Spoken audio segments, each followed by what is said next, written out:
This is Muscle Central and I'm Michael Diamond. If you like this video, give it a thumbs up. Share, subscribe, turn on your notifications, and leave a comment. Okay, in light of the things Samson Dowder recently said about Milo Sarchev, I want to talk about how much responsibility a prep coach has in regards to his client's health. Now, quickly about Milos. He's been in the game 30, 35 years. He's been working with people for just about the whole time he's been in the industry. He's worked with hundreds, if not thousands, of bodybuilders. In all these years, I can't remember any type of thing like this being said about Milos. Can't remember anything bad being said about Milos. Milos is one of the more liked people in the industry. Now, as far as the responsibility of a prep coach,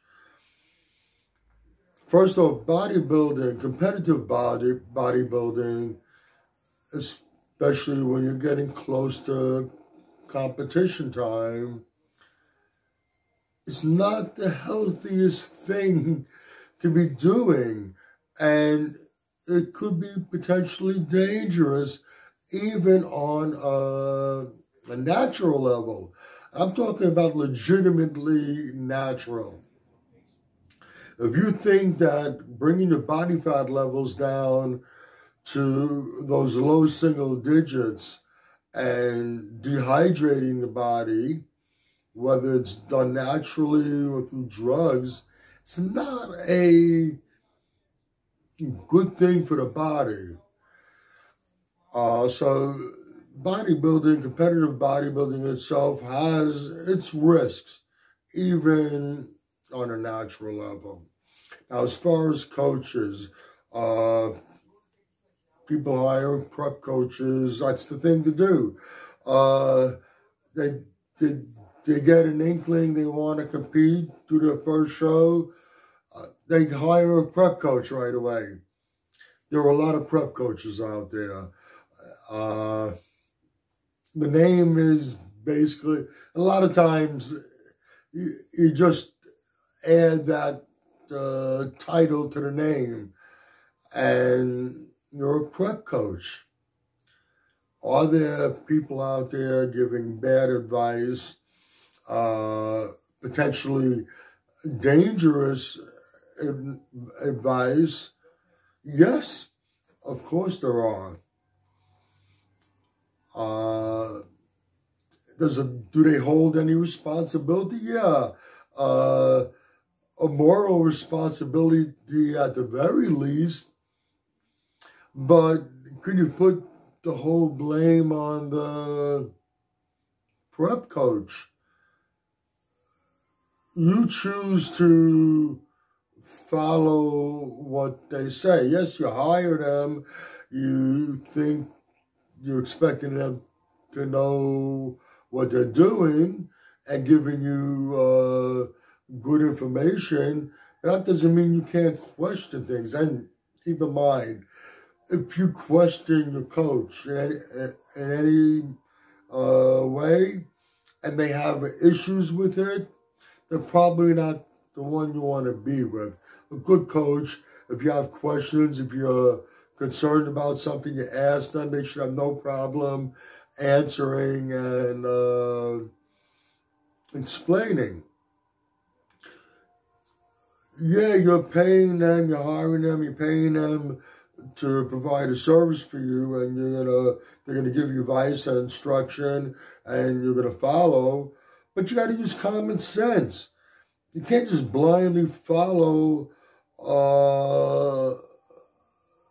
what they say, and if something doesn't sound right, you got to speak up. And like I said, if there's an issue with that, they have a problem with that, then you need to get away from them. But you need to speak up and question things if something doesn't feel right by you. They might be, you're paying them and they're giving you advice. They're telling you, you should do this, you should do that. But nobody's forcing you to do it. You are making the choice to do what they're telling you. I can tell you to go jump off a bridge. Most likely you're not going to jump off a bridge if I tell you to do that. You got some common sense needs to be used by the client to finish this up.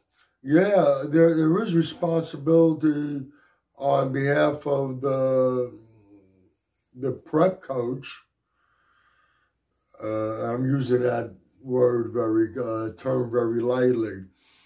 There is responsibility upon the prep coach, but the client also holds, I believe, the greater responsibility.